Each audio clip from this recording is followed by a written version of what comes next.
Missed an episode of your favorite podcast? Choose from over a decade of content in our archives, not just the latest episode. All free at gcnlive.com. This is your call to action. Get prepared, America. Economy, survival, energy, disasters. This is USAPrepares.com. Informative radio, educational radio. Interact now by emailing instructor@USAPrepares.com or text at 434-390-7953. Class, please take your seats. Now, your instructor, Vincent Finelli. Everyone all set, cocked, locked? Here we go. Your dial set correctly to USA Prepares. Thank you for being in class with us today. We're delighted you're with us. And Jason is engineering the broadcast at Genesis Communications Network in Minnesota. I'm Vincent Finelli here in Missouri at the farm. Dr. Richard Allen Miller's with us on the left coast. Welcome, Dr. Richard Allen Miller. You made me laugh this morning, Vinny. Did you kill somebody? What? Good food, man. I've got a trunk full. What I'm talking about. Grandma's house. I've got to make a delivery. Yeah. Oh, man. Well, so let me give out the phone number. Class, if you'd like to call us, I'm looking at the call screen. We'll take your call. Here's the number, 866-582-9933. 866-582-9933. Telephone listen line, 605-477-3249. So, Rick, I was talking with Jason, our engineer, just before the broadcast started, just seconds before it started. And we were talking about something called limp mode. And I asked him if he had ever experienced that. And he said, yeah, I might have experienced that. So limp mode, L-I-M-P, space, M-O-D-E, 2 words, limp mode. That's what happens to vehicles when the computer seems to think that there's a problem. Now, it happens to lots of vehicles. And wait a minute. This is not, wait a minute. This is not lymph in the body, and this is not a node. We're talking about limp mode? Is that what you just did? Yes. So yes. L. Okay. Well, it's true. I mean, you can look this up on the internet and you just type in limp mode, L-I-M-P, first word, second word, mode, M-O-D-E. So limp mode is when the computer of a vehicle, whether it's a light truck or a car, thinks there's a problem. And in order to save itself, it thinks it needs to go, or if it thinks it needs to save itself, it will go into this mode. If it thinks there's a problem, it will reduce the engine performance, and it may alter the transmission shifting. So let me give you an example. So you're driving along on the interstate. Let's say you're doing, around here it's 70. Well, between 65 if you're going near Springfield to 70 miles an hour on Interstate 44. You're tooling along at 70 miles an hour, and cars and trucks are whizzing by you because they wonder what you're doing in the slow lane doing the speed limit. But so then your car goes into limp mode. Bang. Your performance will be reduced down to about 50 miles an hour at the most. So if you're in overdrive and you have a 4-speed transmission, your engine RPM is down. You're operating at maximum fuel economy for that particular designed engine and vehicle. Now you're into limp mode, and it just happens. It's unpredictable. You can't say, I'm expecting it in 3, 2, 1 now. It's not like that. You have no idea when it happens or when it's going to happen. It just happens. So your car will just go into minimum performance mode. And I mean 25% is my estimate of the engine output that you are allowed to use when your vehicle goes into limp mode. Let's talk about Mercedes. There's a particular Mercedes that we've been working on that goes into limp mode. And you drive along and you hit a bump and it goes into limp mode. You don't hit a bump and it goes into limp mode. You're doing 60 miles an hour, it goes into limp mode. You're doing 30 miles an hour and it goes into limp mode. And it's frustrating. Now, let's take this to an example that's extremely dangerous. Like you're on the highway doing 70, and your car goes down to 50 miles an hour because you're in limp mode, and you're pushing on the accelerator, and it's fighting you. So what happens is not only does the performance get reduced by 3/4, but you're now pushing on the gas pedal 4 times harder than you used to because there is a resistance device that pushes back on the accelerator. So now it takes a lot of effort to push on the accelerator. That's limp mode. Now what happens, let's talk about a case where Vinny's in his truck and he's hauling cattle. So he's got a pickup truck, whether it be Dodge, Ram, Ford, Chevrolet, doesn't matter. Driving along, and you're pulling these cows, and you need all the horsepower that engine has. Let's say you have 10 cows, just 10 cows in a trailer. And let's say it's a summer day, nice summer day, and you're taking the cows to market. Or you just bought them and you're trying to get home. And typically, it's going to be a 45-minute to an hour drive. That's what it is. So you've got the cows in there, and you put one cow in? No. Because if you have one cow in a trailer, and let's say it's a 20-something foot trailer, that cow's going to have plenty of room to get knocked around. Kind of like what the police do when they put you in back of one of those box trucks, and they handcuff you, and then they leave you in there, and then they take turns, and then you ricochet off the sides of the truck, and then you're dead by the time you get to the destination where they're taking you. Kind of like that. That's what happens to these cows. So you have to pack them in. And there are compartments in these trailers. Our trailer has 2 compartments. So we might put 5 cows in the front compartment, 5 cows in the back, but you certainly don't want cows having plenty of room to get banged up. All right, so that means they're tightly packed in, and I just mentioned it was kind of a warm day. So you have to have air circulation so these cows that are side by side in the trailer don't overheat. So you're tooling along and your truck goes into limp mode. And you're trying to pull 10,000 pounds of cows, trying to pull 4,000 pounds of trailer, 5,000 pounds of trailer. Now you're looking at 15,000 pounds. And you've got 1/4 the performance of the engine because these stupid engine manufacturers, car manufacturers, have done this to us. So it used to be that you could say, the truck's not running so well, let me fix it. No, this happens spontaneously. You have no idea it's going to happen. And I know a guy who's got his Dodge truck at the dealership because it's in limp mode. And it's really difficult to figure out what the problem is. It could be a transmission problem. It can be an engine problem. It can be a vacuum problem. It can be a fuel problem. It can be an ignition problem. It can be loose motor mounts. It can be a grounding issue. It can be a lot of things, and they're really hard to find. So that's what's happened. And I've got to tell you, the newer the vehicle, the worse it is. So I typed in Ram. I went to a search engine. I happen to be using Google this particular time. Normally I don't use Google. Ram space truck space limp space mode. And this guy is saying that he's got a 2008 Dodge Ram 1500 5.7 liter gas engine. And he says the dashboard warning light, red flashing lightning bolt, the check engine light's on, the skid indicator's on, and it's in limp mode. What does he do? What does he do? He doesn't know. So I just wanted to let you know that this is a huge, huge problem. And this is a 2008. We're talking about an 11-year-old truck. Now, that would be brand new to me. Vincent? Yes. Thank you for this. I wondered what was wrong with me. I'm in limp mode. I don't understand. Good. That's crazy. That's crazy. Well, it's worse than crazy. It's worse than crazy because it's an alien attack. That's what it is, man. This is happening to me every day. Not my vehicle, my body. It's in limp mode. I can't.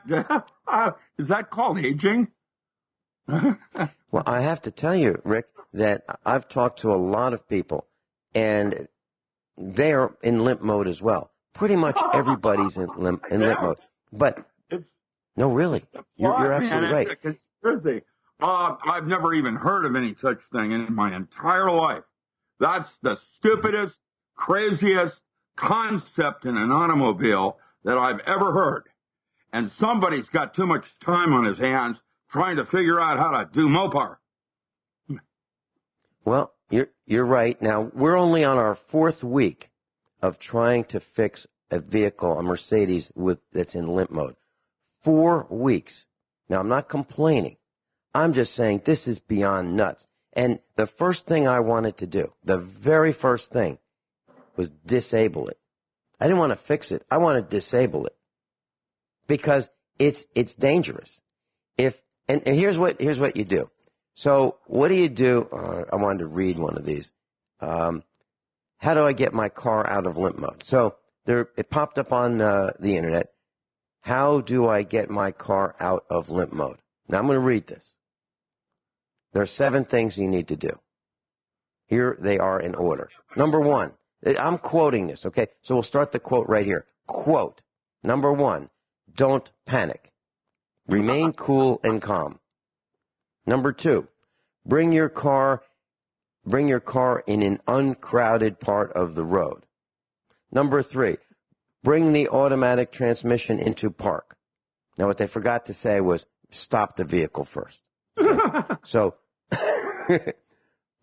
bring the automatic transmission into park. Number 4. This is crazy, Vincent, and that's one of the reasons I have stopped buying anything new anymore. Right. Well, let me finish. Number 1, don't panic, remain cool and calm. Number 2, bring your car to an uncrowded part of the road.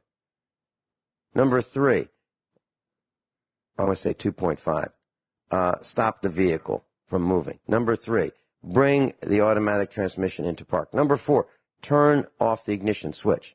Number 5, wait for 10 to 20 seconds. Number 6, then turn on the engine. Number 7, shift into the gear that you want. Now you got to realize, class, that if you're in L.A. and there is no uncrowded part of the road, okay? And if you're going to stop and wait 10 to 20 seconds after you stop to start it again, you're going to get rear-ended by at least 7 more cars. We'll be right back. Class, Dr. Richard Allen Miller's with us.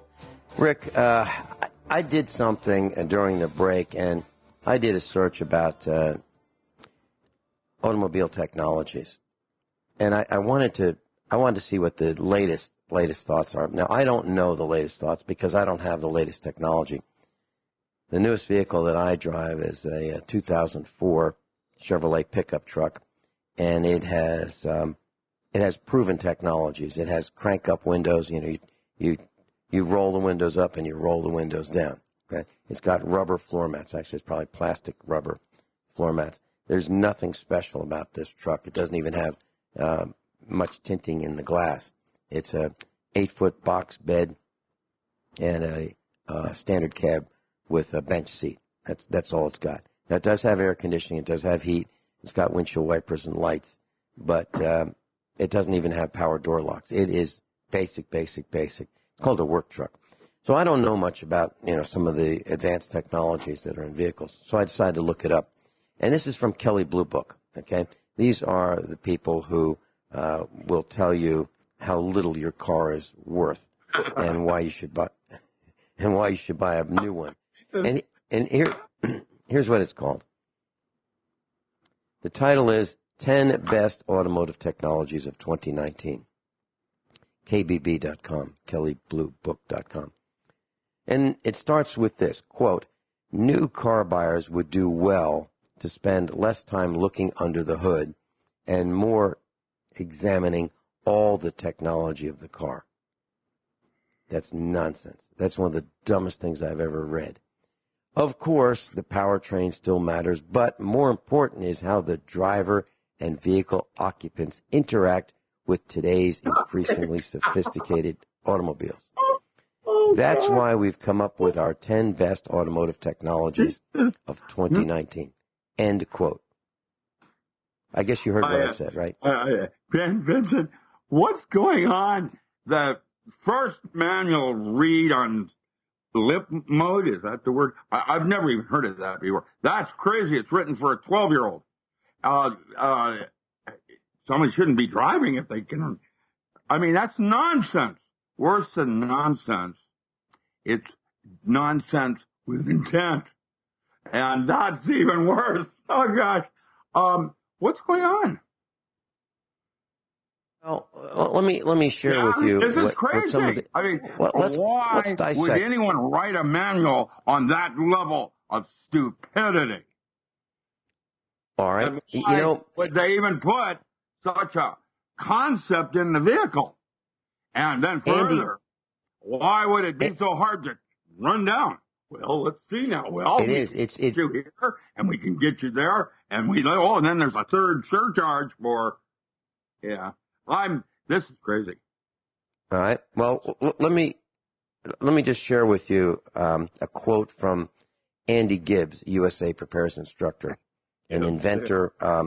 Andy Gibbs, in case you're wondering, class, I'll just tell you, Andy Gibbs is a dear friend of mine. I've known him for over 30 years. And he's a startup entrepreneur. If you've heard of Yakima, Yakima, the roof rack guys, the bicycle rack guys, that's the company that he started. Andy Gibbs is a brilliant mechanical engineer. And he got in my Alfa Romeo one day. We were in California, and it was an Alfa Romeo Alfetta, which is a really beautiful looking car. I mean, it's Italian designed art. It really is artwork. It's not a very good car, but it's great artwork. And he got in, he was putting his seatbelt on in the passenger seat, and he looked at me and he said, Vin, who approved this design? It was such an abysmal, awful, uncomfortable seatbelt design. He didn't want to know who designed it. He wanted to know who approved it, because that guy's even dumber than the guy that designed it. So here we go. Number one, best technology, automotive technologies 2019, according to Kelley Blue Book. Connected mobile apps. That's the number one most important. And they say that it's no exaggeration to say the smartphone has changed everything, including how we interact with our cars. Most car makers offer some sort of connected smartphone app. This is the smartphone connected to your car. So you can remotely lock and unlock doors, check the status of things like fuel and tire pressure, and even remotely start the car to warm it up on those cold winter mornings. Really? So you need a phone to tell you how much gas you've got in your tank? Really? And you're not smart enough to check your own tires? Dr. Richard Allen Miller's with us, and we're talking about the GDP, and they're buying these beyond stupid vehicles with applications. You can have your vehicle talk, your new 2019 vehicle talk with your smartphone and tell you things like how much fuel you have, and you can actually start your car remotely. Now, I want to talk about that. They say, quote, and evenly remotely start the car to warm things up on a cold winter's morning. Now, I got to tell you, class, I would never, ever want a remote start, because I know that animals get under the hoods of vehicles. So you pull in at night, and there are animals looking for warmth, and the engine's warm. So cats and other animals can get under the hood there, and they're looking for safety and warmth. And then you've got one of these remote starts, and you just hit the button, and then you just shred that animal. I know that happens. And then they talk about teen driving. So here's what it says, quote, I'm talking about Kelley Blue Book, the 10 best technologies for 2019 automotive technologies. Teen driving. Quote, handing the keys over to your teenagers can be a nerve-wracking experience, but some clever new technologies might ease your mind a little bit. Several types of teen driver limitations built in that can notify you. Your car can notify you if a car is driven over a certain speed. It can disable the stereo if the seatbelts aren't used. And It can even keep the stereo from being turned up past number 7, whatever number 7 is. I guess it might go up to number 20 or 10 or something like that. So the car makers are are saying that obviously, parents, you're not smart enough to teach your children how to drive safely. So we're going to turn the stereo down, turn it off if the seatbelts aren't used, and let you know how fast your child is driving. So we don't need you to be responsible for teaching your children much at all, especially things that they need to know when you let them get in behind the wheel of a motorized missile. Leave that up to the car manufacturers. So that's why you're going to need a new vehicle, because parents aren't smart enough to teach their children how to behave behind the wheel. Any comments, Rick, before we go to number 3? I'm stepping back on this limp dick mode. This is crazy. That's I've never heard of anything. I've never heard of this before. I've never experienced. Oh well, me. But all of a sudden I start sputtering. I don't know. I don't get it. I do get it. What the whole thing is about marketing. That's what it's really about. It's not about safety. It's not about performance. And it's certainly not about smartphones. Crazy. The next one is stolen vehicle tracking software.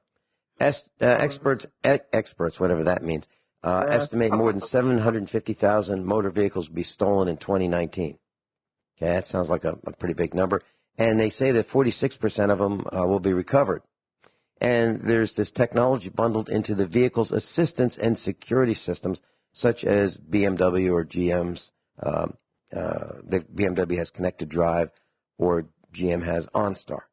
And these advertised features will allow effortless diagnostics, concierge, post-crash notification for summoning rescue services, and they may be used by law enforcement to pinpoint the exact location of a vehicle that is no longer in the owner's possession. That also means that they know where you are. They know where you are. And I know that to be a fact. Because, how do I know that for a fact? Because a passenger of mine spilled coffee down the console of my 2000 Mercedes E430. It's an all-wheel drive Mercedes. I bought it for a few $1,000 used. That's a pretty good car. But the placement of the transmission control computer is at the bottom of the shift linkage.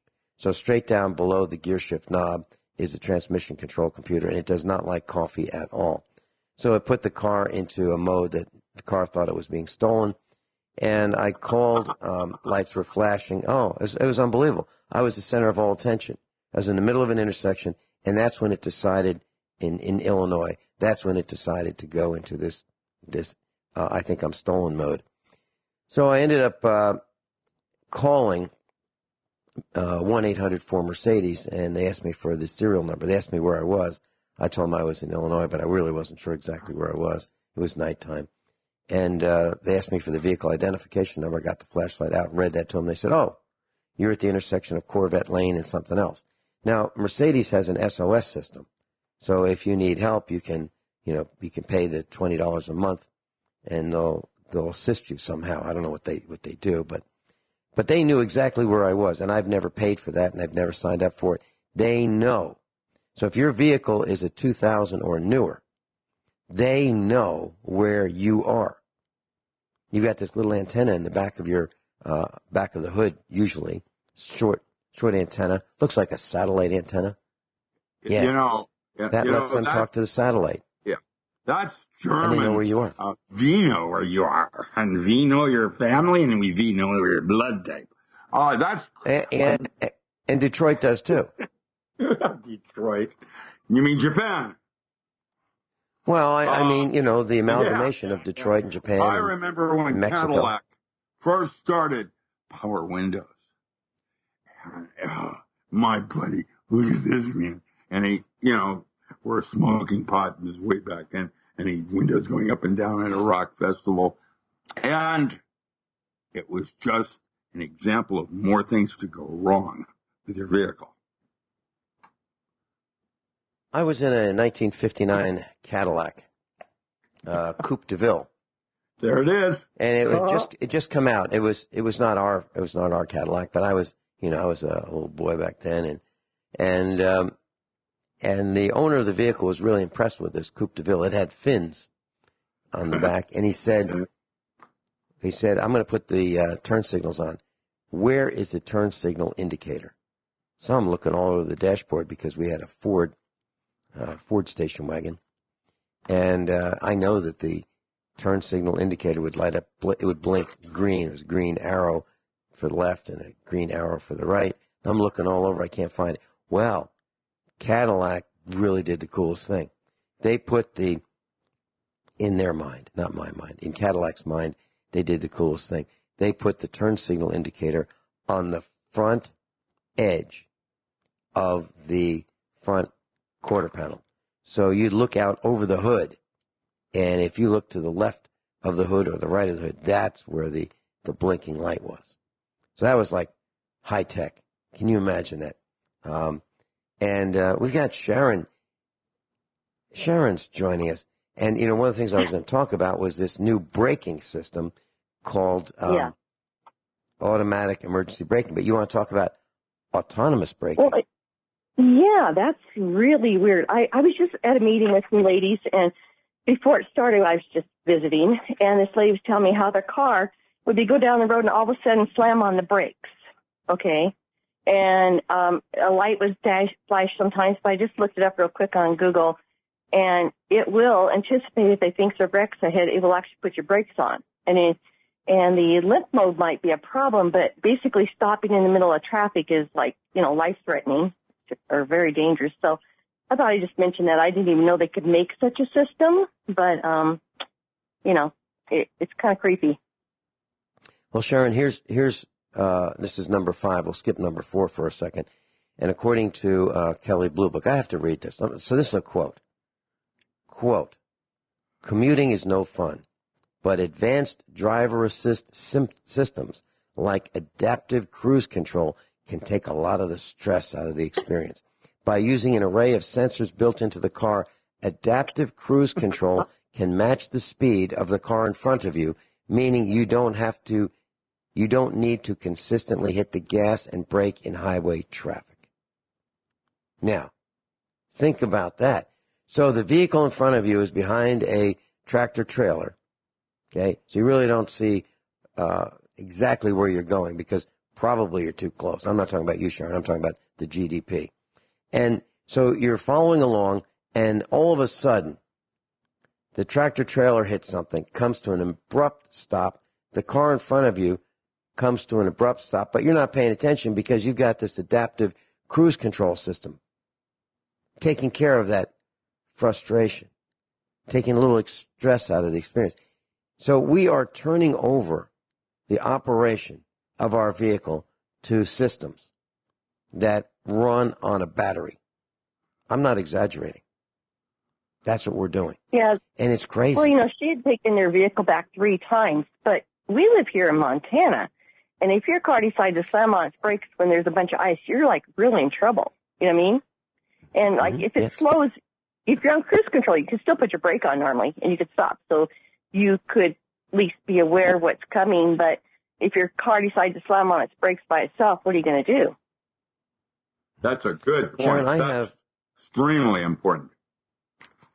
I've got cruise control on all of our vehicles. I don't know why. When you buy a used vehicle, you get what you get, and whatever the first owner decided to buy. So I have cruise control. I absolutely, positively do not use it, no matter what. As a matter of fact, I won't even get in a vehicle. Very rarely will I get in a vehicle when someone else is driving, because I don't want to be in a vehicle that I don't know. I don't want to be in a vehicle that I haven't been checked out. And I don't want another person driving using things like cruise control. Cruise control, to me, is extremely dangerous. And why anybody would do that, I don't know. It takes all the fun out of driving. At least I'm thinking it does. Yeah, I know how to use the brake, and I know how to use the accelerator. I know how to do that. Yeah. I guess, personal choice. I don't like to do it. I like to be in control of my driving. Okay, I just do. Mm-hmm. But I just thought this braking limit is strange. The other thing I don't really care for, and I know pretty much all new cars have, is that OnStar thing. Now, we had a friend of ours who had it, and he locked his keys in the car, and I guess I can finish after the music. And whatever you want to say about OnStar, I'm really interested in hearing it, and then I'll put an exclamation point on it. So, Dr. Richard Allen Miller is with us. Sharon is with us. Sharon's an instructor of USA Prepares, and she's in Montana. The three of us will be right back. Dr. Richard Allen Miller's with us. Sharon's with us in Montana. Sharon, you're talking about OnStar. Please continue. Yeah, I have to admit I drive older vehicles, but I just thought it was interesting that our friend, he was unloading a boat at a boat launch, and he locked his keys in the car, and he called OnStar to unlock it. Okay, and you think, well, that was really great, and he thought, that's wonderful. I'm thinking, okay, but that means they can lock your car for you, too, and they can start your car, and they can turn off your car. And I don't know, I just wouldn't want to be driving down the road and have my car quit and not be able to do anything about it. It just, I know most of the new vehicles have it. I probably wouldn't own one unless I could disable that personally, because I don't like the idea that some random person sitting hundreds, if not more, miles away could control my car when I'm in it. So anyway, it just thought, my main thing I thought that was most dangerous, though, was this so-called autonomous braking system. That's just, but anyway, I'm off the phone. I'm just going to mention that mainly, and you guys can get back. Sharon, okay? I just want to share with you, we bought a Trailblazer. Our son bought a Trailblazer. And we just got it here to the farm, and he bought it to fix it up and either keep it or sell it. And we weren't sure at the time, so we were moving the vehicle and put it in outside in a spot where we could stage it for working on it. And it was warm, and we closed the doors. The windows were up, and all of a sudden, all the doors locked themselves. We didn't do it. They locked themselves. So we thought, well, it sure would be nice, and the key, the regular standard key in the door, did not unlock it. So we went to the back of the vehicle for the tailgate, and there's no mechanical slot for a key. They removed that. There's no way you can put a key in the tailgate of a Chevrolet Trailblazer SUV and unlock it from the rear either. And so I went to the passenger side, and I thought, well, just unlock that. It's no big deal. There is no place to put a key for that either. So I called the dealer, and the dealer told me, I said, so do you have some kind of a magic code or a key or something like that you can use to unlock this vehicle? And they told me no. I thought, how can that be?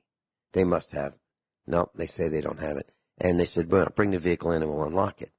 And I kind of explained it to him that I'd be glad to do that, but I can't get in the vehicle to bring it to him because it's locked. And so they said that they could call. I asked about OnStar. And so ultimately I talked to OnStar, and OnStar asked me if there was a person or a pet in the vehicle. And I said, no. Then they told me they couldn't help me. Now, they would unlock it if I lied to them and told them that, an elderly person was in the vehicle or a pet was in the vehicle. They would unlock it. But because I said no and told them the truth, they wouldn't help me. They say you have to have a subscription before they can help you. So what does that cost? Well, it's $34.99 a month or $34.99 a month or $349.90 per year. $350 a year for OnStar. And what does it do? Well, the basic plan includes key fob services that enable the owner to remotely start and unlock start the vehicle, unlock and lock the doors. You can activate the horn and the lights on Chevrolet, Buick, GMC, and Cadillac.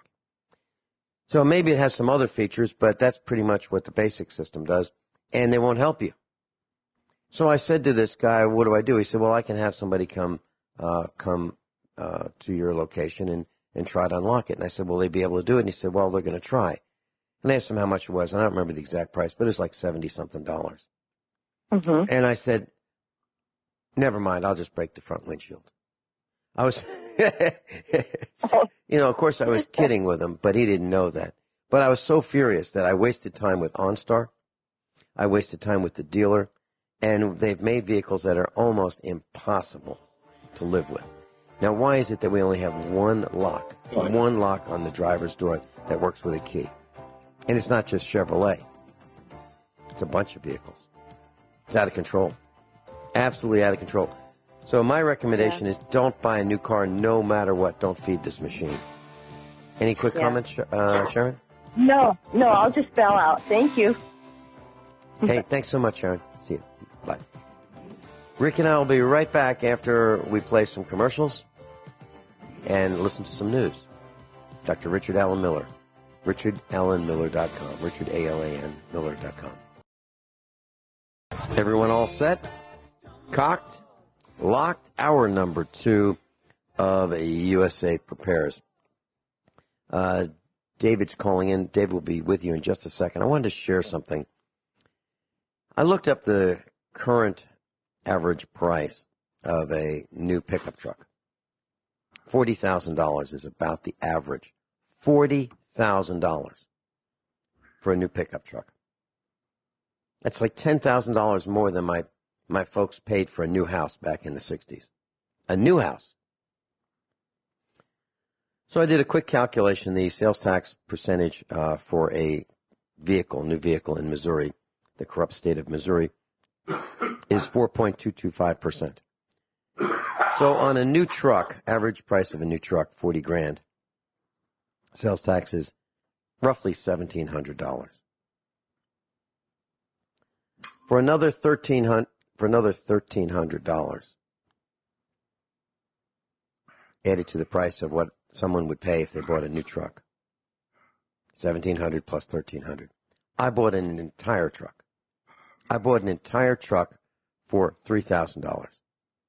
It came with wheels, tires, drivetrain, transmission, differential, bumpers, the bed, the cab, seats, steering wheel, air conditioning. Now, it was used. It was 2004. I'm still driving it. I've had it for about 3 years. I'm still driving it every day. It works great, but it's all basic. Nothing fancy. Nothing fancy. And it rusts just as fast as the fully decked out top-of-the-line Chevrolet. All the trucks are rusting around here. All of them. Doesn't matter whether it's a Ford or Chevy or a Ram or a Dodge. It doesn't matter. They are all rusting out. David in Illinois, welcome. Hey, Vincent. Oh, sorry. Oh, go ahead. Oh, thank you. Rick. I have a final comment on this before we move to David, please. The thing that I don't understand is I live in Grants Pass, Oregon, and I see the new truck parking lot with at least 600 vehicles. What happens? They're not going to sell that many vehicles. Where did those vehicles go? They go to abandoned runways in the desert. Why? I'm not kidding. Why? Is this because they're in limp mode? It's because they can't sell them. How do you sell a vehicle that will typically have, let's say it has a 2-year warranty. How do you sell a vehicle that has a 2-year warranty that will cost, typically $1,000 each time you have it serviced at the dealer after the warranty expires? Who can afford those kinds of service bills? I have a friend who has an old 2000 BMW, a 528 BMW. And he told me that he used to bring it to his buddy. And he couldn't get out of there with less than $700. And it was always like this. Hey, while we've got your vehicle here, it needs these other few things besides the oil change. And it's cheaper to do it now while we've got it than it is to, bring it back later. So it's $700 every time he went for an oil change. And I taught him here at our farm how to take care of his BMW. And it runs great. He changes his own oil. And he gets out of here with like $35 because he pays for his own oil. He knows how to do it. We just put it up on the lift. His He's now quite adept at turning wrenches, something he had never even considered doing before. So he fixed his own collision repair. You know, we found a BMW that had good parts on it, like a good hood and good front bumper and some other good parts like air conditioning condenser and radiator and some other parts he needed. So we found one of those, bought that, and he changed all those parts himself. Now, here's a guy that used to have his oil changed by other people. Now he's fixing his own cars, and he's a professional. He's in the medical profession. He has a name in front of his first name that's doctor. And so it can be done, and he's doing a great job. And we're doing things like changing variable valve timing, solenoids, and we're looking into all kinds of repairs. He and I changed the rear axle bearing on his truck, changing the brakes. So yes, it can be done. David, you got some comments.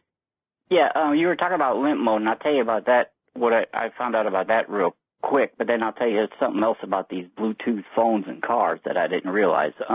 I talked to truckers at night and helped them with technical computer things, and I brought up if they ever had a problem with limp mode. And now it depends on, it's easier if you got this OBD1 or OBD2, which I assume stands for onboard diagnostics, the year. But 2 stands for the second version. OBD1 is the first version, and OBDII for Roman numeral 2 is the second version, and it started in 1994. Please continue. Yeah. Okay. Yes. Now, he worked on a vehicle for somebody, and they just replaced the filters and fuel filters, and when they got it back, it went into limp mode, and they couldn't fix it either, and he brought it to his place and pulled it up, and it was just a simple short in a wire by the fuel sensor, and it said the fuel sensor was fine. But simply because they put that wire, when they crammed it back together so quickly, it was rubbing against the side of the vehicle, and it just burnt it through. But the older ones are harder. But he didn't understand why they still wouldn't tell you what's wrong. It's harder with one, but still they should be able to generally tell you where it was located, where the problem was. Are you talking about this Mercedes that we're still working on? Week number 4? Yeah. Let me explain. I didn't exactly know the year it was or anything. So, but now one thing I'll ask you real quick. He wanted to know if it's in closed loop, if it acts up and idles down, or if it's just in open loop when you're driving it. It's when you're driving it. It's when you're driving it, and it's random times. Let me just explain what this is like. So it's a 1991 Mercedes, and it's a V8 engine. And under the hood, there is a diagnostic block. The diagnostic block has 16 test ports. And what you would test them with is what's called a banana plug. A banana plug is an old-style expanding plug. It's roughly the diameter of a ballpoint pen refill. That's the diameter of this test hole. There's 16 test holes, numbered 1 through 16. And then there are 3 other holes. One is for the positive, one is for the negative, and one is for, there's 2 other holes. So there are 18 holes. And you fabricate a test light. And the test light has a plus and a minus. It operates at 12 volts, the voltage of your battery. And then you have a momentary switch to interrupt this little test light that you make. So you plug the plus into the plus, the minus into the minus of this test block, and then you take the third lead and you plug it into number 1 of the 16 ports. And then you hit this little momentary switch, and then you count the blinking lights, like how many times the light blinks, 1, 2, 3. And then you read a chart that says if it blinked this number of times, this is what's wrong with that particular circuit. And there are 16 circuits. So you go through all of these circuits to determine what is wrong with the car. Now, this is before the onboard diagnostics 1 or onboard diagnostics 2 standardized testing system, which was deployed in 1994 and after. So here's the problem. On this particular Mercedes, There is no diagnostic port for limp mode. None. There's no way to test it. There is no, you can test other services or other circuits on this vehicle, but there is no test system for onboard diagnostic, which is the most complicated of all. So here and what we did was we finally almost gave up, and we thought, to save time, let's go to Mercedes. And they said, yeah, we got the guy. He's a real experienced guy. He's a master mechanic for decades, and we're the only ones that have the test equipment to do it. So we thought, okay, maybe this service guy's telling us the truth. So we brought the car over there. It took forever to get it there because we were in limp mode, and I think the vehicle probably went into limp mode 10 to 15 times in a 60-mile trip, and it was dangerous. We got it there, and they couldn't tell us. The bottom line was the service manager said, look, our mechanic doesn't know at this point what's wrong with the vehicle. We can't tell you. But here's some things to look at, and those are the things that we already looked at. So what I'm telling our class is that vehicles today are way more complicated than the owners think they are. Way more complicated. And if your car goes into limp mode or your pickup truck goes into limp mode and you think you're going to be able to fix this, guess again. You're actually going to have considerable experience as a mechanic to diagnose what this is, even if you have an onboard diagnostic test tool, because that can point you in a direction, but not necessarily the right direction. David, is that what you've experienced as well? Yes. And the other thing that I found out, I helped him decide what software and hardware to get to work on the vehicles they work on, because they do the drag strips. In which the software I helped them pick out, I didn't realize now with these new vehicles, he can actually change the performance and everything in the vehicles, even vehicles that people pulled up from his cell phone. Now that's kind of disturbing to me. Let me see if I've got this right. You're saying that he can change remotely the performance of another vehicle. Yes, from remotely. A Bluetooth device. So you're at the drag strip, and I've been at the drag strip behind the wheel with a helmet on many times. So I look at the guy to my right or my left, my opponent, and I go, you know what? I think you need to lose. So I just tap on my smartphone to tune down his engine. Hold on. They can. Okay. We'll be right back. Class Dr. Richard Allen Miller's with us. Richard, ALAN Miller.com. If you'd like to go to his website and peruse the offerings, buy his books, that's the place to go. David in Illinois is with us, USA Prepares instructor as well. We're talking about limp mode. We're talking about Bluetooth. We're talking about communicating with the car via Bluetooth. David, please continue. Yeah, he was. They have rules where they're not supposed to have that devices right there around when they're racing and things in the track. But he was showing other people that he did get conned into buying a new truck, and it's already leaking emissions on just under a $40,000 truck. But yeah, he showed the other people, look, I'll just change your settings right here from my phone, and it was they couldn't believe he was able to do that just with the software through Bluetooth with a car sitting next to him. Now that concerns me. That's disturbing. I actually might get a smartphone for that reason. I was thinking that if I see some police, I might put them into limp mode so they don't hurt people. But yeah, he uses a certain software to work on the vehicles that he's working for other people when he's in things like that. It does really well, but it's still concerning that they can change other people's vehicles sitting right parked next to them. Yeah. Now, literally what you have to do this class is you have to have an onboard diagnostic computer module. And what you do is you literally plug this in to the onboard diagnostic port, and all new vehicles have them from 1994 and newer. And there's a module that's about the size of a domino, and it uses the connector, the onboard diagnostic connector for power, and it communicates via Bluetooth, and you can read what's happening on your vehicle real time through your smartphone. That's what David's talking about. So this actually does work, and you can buy these devices for like less than $20.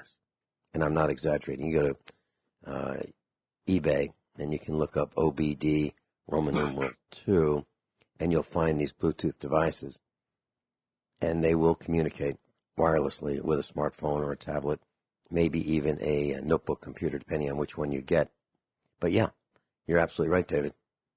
And it's a little disconcerting.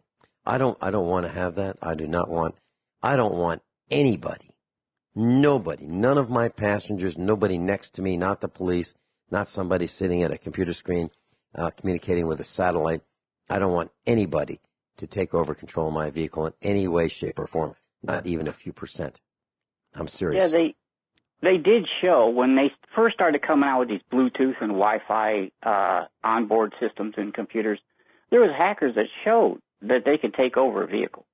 They were able to take over a vehicle, and nobody seems to be concerned with that. And if I'm a passenger in the car and it does that, I'm worried. I know for a fact that I could go to a parking lot. You know, I'm talking about, let's say, a parking lot that has a lot of cars. Let's say Walmart, for example. And I'm not saying I would do this. But I know that I could set up a radio transmitter, FM radio, common. I could buy one of these things on eBay for, let's say, $100 with a portable telescoping antenna. And I could, with a 30.5-inch antenna, I could hook it up to an FM transmitter, and I could play music over it. Okay? And I could disable the remote entry and remote start of vehicles around me. I know I can do that. Can you imagine that? Can you imagine that? With low technology, you can disable these remote start vehicles. So, class, seriously, why would you buy a vehicle that has a battery-operated key fob to let you start your car and unlock your car? Why would you do that? Why wouldn't you demand having a key to get in your own vehicle? I mean a key, a mechanical key. Why would you not want that? I have a key that I insert in my ignition. And how much does that key cost? Well, I can go to the Chinese factory outlet and get one for less than $2. They used to be 59 cents. Well, now they're less than $2. But if you want one for your electronic security system on your BMW, your GM car, you're looking at $500 minimum for a key. David, anything else you want to share with us? No, that's fine, unless you want me to tell you about Wi-Fi.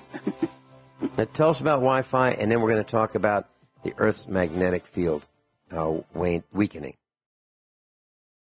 Dr. Richard Allen Miller is with us. David, in Illinois, you're going to tell us about Wi-Fi? Yeah, we had some friends that were wanting to hook up Wi-Fi, appliances in their home, and I told them it was a bad idea, but they didn't believe me, so I had to find a YouTube video out of a news company out of Canada. Well, you wouldn't find it. I couldn't find it anywhere in the U.S., where they had to show the people there how they were able to take over their whole house. The video, surveillance cameras, their thermostat, everything, even the locking of their front door. And it did take no time at all.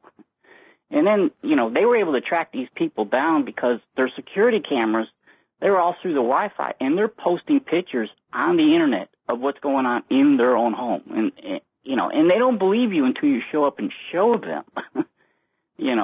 It's David, you're absolutely right. And class, David is absolutely right. Here's what happens. So you buy one of these camera security systems that lets you see from your smartphone what's happening while you're at work. So you're looking at the cameras that are pointing in your kitchen, in your bedroom, at your front door, outside, wherever you have them.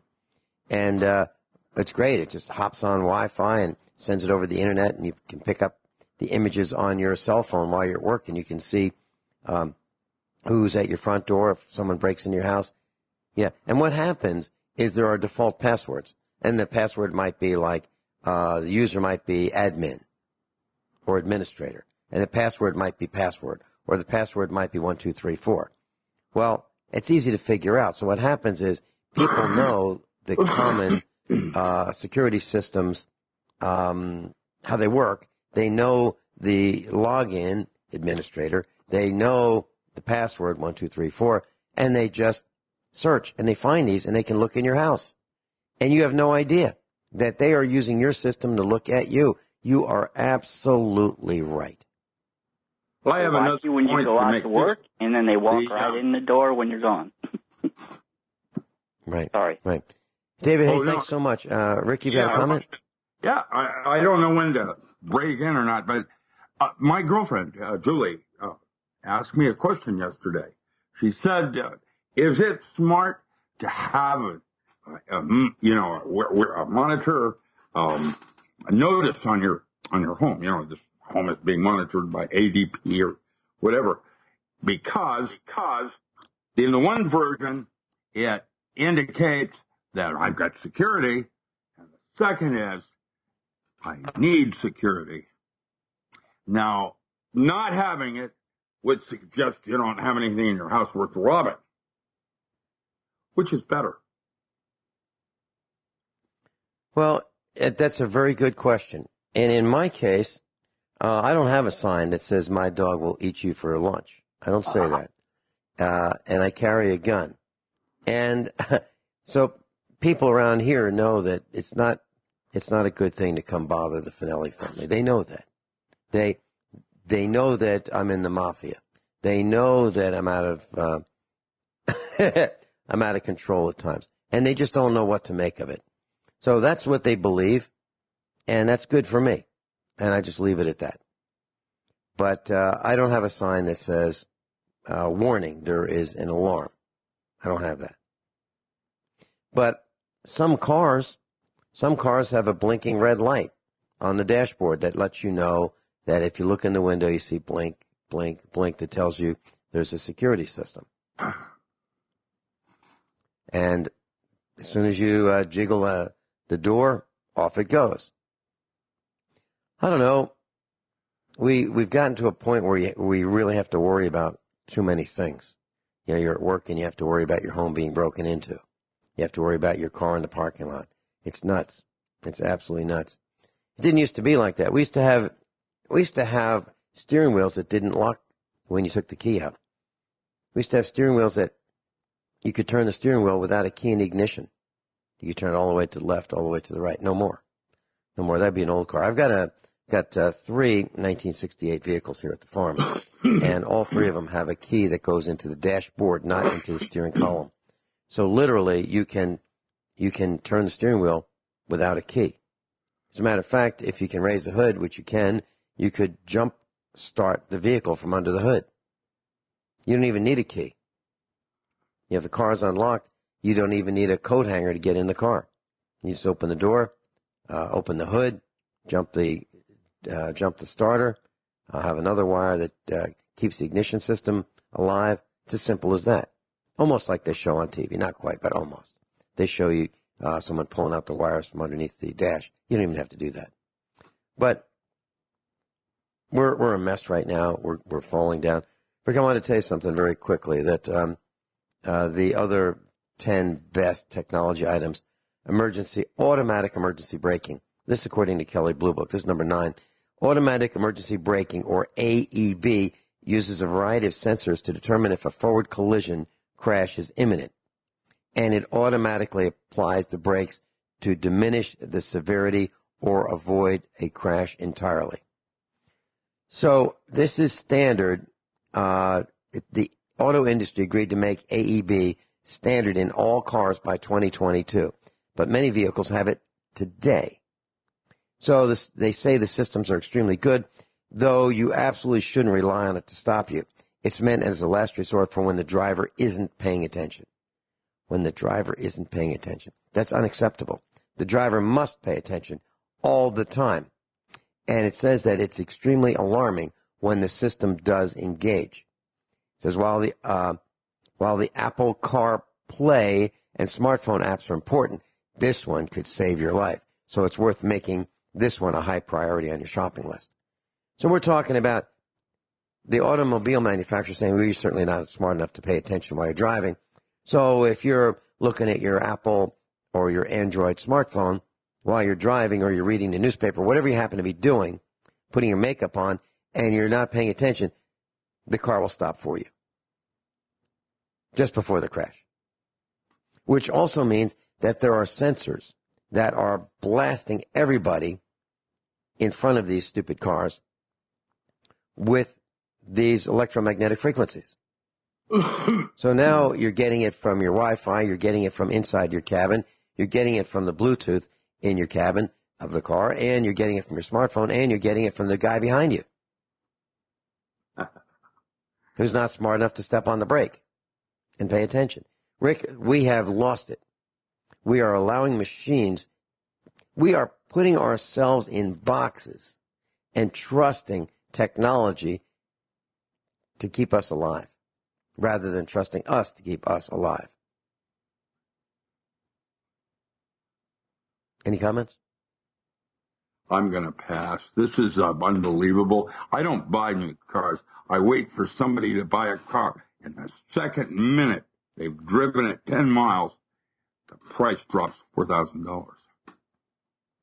Mm-hmm. Mm-hmm. Well, there's another thing that's boy, this is just a wonderful piece of technology. So imagine you pull over to the side of the road for whatever reason, whether you have a vehicle problem or whether you just pull over to the side of the road. Well, it could be that a person on a bicycle, it could be, let me say it a different way, it could be that a person on a bicycle is going to overtake your car because it stopped. Okay, so you're on the side of the road, and this bicycle is going to pass you. Well, in order to protect the cyclist, there is a system that looks for moving objects, and it will lock your doors so you don't open your car door and the cyclist won't slam into your car door that you just opened right in front of him as he's overtaking you. This is the level that the automobile industry thinks that we need to protect ourselves from.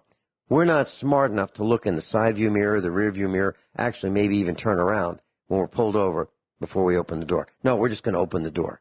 What if it's a big car or a tractor trailer? That's how stupid people have become. They don't even look where they're going. They don't look where they're going. And they're worried about the cyclists. The operators of vehicles aren't smart enough to look before they open the car door. How is that possible? These people have state-issued permits to operate motorized missiles on the roadway with the potential to kill people, and they don't think they're smart enough to look where they're going. Well, obviously they're not smart enough, because otherwise they wouldn't put these systems in cars. We're not even smart enough to remember where we put our cell phone. So there's even apps to help us find our cell phone, because we're too stupid to figure out where we left them. It's unbelievable. Any comments before we get into weakening of the Earth's magnetic field? I would go to your new car salesman and run it down to him on why he's about to go out of business. You know, there's a guy who does pretty amusing videos, and I don't know how to pronounce his name. It's Ed Bassmaster or Bassmaster. I'm not sure which it really is. But he just puts on these ridiculous skits in front of the generally dumb public and videos them. I would love to go to a car dealer and just do a Columbo and video that, but I don't want my video out on any more images of me. Oh, that would be a good one, man. Oh, man, that would be a good one. Yeah. And it just kind of helped me understand how this thing works. So, but before I buy this new car, I'd really like a complete explanation of all of these features and accessories. So why don't we just, have lunch so we can spend the full day learning about how all these accessories work. And I could get a smartphone and say, let's download the app so we can see how all these apps work that we don't have yet. It would take a month for a salesperson to explain it, if the salesperson could explain it. And I don't believe they can. I don't believe they can. I talked to a Mercedes salesperson while I was waiting for the diagnostics of this particular 1991 vehicle. That Mercedes salesperson couldn't answer any of my questions adequately. Not one question could he answer to my satisfaction, including, so who buys these new Mercedes for $147,000 each? Who buys them? How about the cheap ones, like the $50,000 ones, the little pocket ones? Who buys them? I can't believe it. We are surrounded by a bunch of dummies. The GDP. Everywhere we go. We'll be right back. Dr. Richard Allen Miller's with us. Rick, I used to say that there are three kinds of people. Those who make things happen, those who watch things happen, and those who say, what happened? Well, actually, I think there's a fourth, and that would be the GDP. And those are people who don't even know anything happened. So I believe we're going down. I believe, and we've been explaining examples of it throughout almost the last 2 hours of broadcasting, that these are things that are happening, and we're too dumb to even understand that how bad it is. But the Earth's magnetic field is getting significantly weaker, and the magnetic North Pole is shifting at an accelerating pace. And what we thought would happen is that the magnetic field would decrease at about 5% per decade. I'm sorry, per century. Now it's 5% per decade of the degradation of the Earth's main magnetic field. What are your thoughts about that? Is this going to kill us? Okay, it's going to kill us all? When the EM fields, magnetic fields, get to a certain level, there will be no way that life can exist on Earth, because there will be no atmosphere. That's page 1. Page 2. There are actually 3 ways of being in this world. There's the vulgar, the adept, and the exempt. That's what I have to say for all of this, man. 3 minutes for air, 3 days for water, and 3 weeks for food. What's important? Okay, so Rick, we're talking about the atmosphere just leaving. Yeah, that's what happens. That's what happens when that field is no longer able to contain the atmosphere. That's what holds it. Okay, so we're going to be roasted by the sun, right? Because our atmosphere is our protective. We're not going to have anything to breathe before we can even. That radiation, you can go underground and hide. Look, it's going to be like going to the moon. You have no shielding to protect you from anything. All right, so here's the question. I believe that a lot of this is because of all the antennas and all the electromagnetic radiation that we're putting in the air. We've got satellites beaming it down. We've got ground stations beaming it up. We've got television transmitters. We've got microwave point-to-point. Look, let's get down. Let's cut cell to the phones, it's power lines. It is an act of God. And truthfully, it's out of man's control. Like Notre Dame, it's probably God just having enough of that hunchback that's running around. I don't know. I can tell you that we're focused on the wrong things and buying it's a new car. That's crazy. Mm-hmm. And everybody that would think differently, I would run, not walk like Cary Grant. I would run away. It's craziness. I'm nuts. Gwyneth and I were talking about Notre Dame in Paris yesterday, and we were discussing the possibility of them putting 5G, 4G up in the spires of these churches, and the dome at Notre Dame is a lead-lined parabola. Good luck with all of that, man. That's my comment for the day. Okay. Well, do you think it could be? Do you think electromagnetic radiation could have been focused within because of the lead dome? No,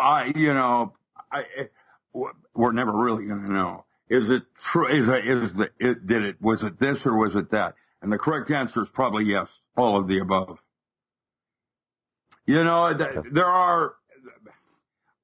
There's no way, because you and I weren't in Notre Dame at that moment, that they're ever really going to know the truth. And the news media. There it is. Well, no matter how we look at it, it's the stupidity of man. It had to be the stupidity of man because they talked about welding sparks, grinder sparks, electricity. They talked about a lot of things, but those are all man-made. All man-made.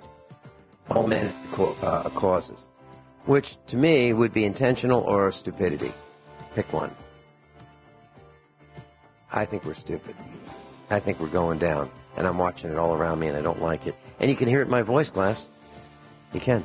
Dr. Richard Allen Miller, thanks so much for being with us, class. Above all, honesty and integrity. What happens next? It's up to you.